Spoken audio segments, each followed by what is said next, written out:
Welcome back to my mini blog. সকাল সকাল উঠে ফ্রেশ হয়ে নিয়ে আমি 1 প্লেট আম কেটে নিয়েছিলাম, আর এটা দিয়ে আমরা সবাই করেছিলাম ব্রেকফাস্ট।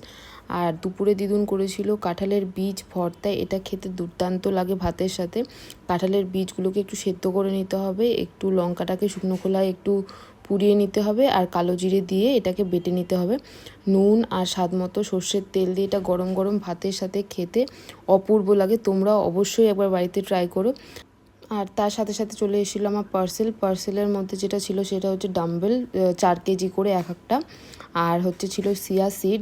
আর বিকেলে করেছিলাম পিনাট বাটার টোস্ট, আর এটা খেয়েই চলে গেছিলাম পড়তে। কিন্তু এত বৃষ্টি হয়েছিল, ভাবছিলাম পড়তে যেতে পারবো কিনা, বাট যেহেতু বৃষ্টিটা কমে গেল তো ভাবলাম যে পড়তে চলে যাই, না গেলে লস হয়ে যাবে আমারই।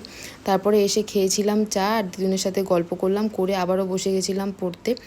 আর তোমরা তো জানোই এখন আমি প্রচণ্ড পড়ায় মন দিয়েছি। আর দেখা হচ্ছে পরের একটা নতুন ব্লগে।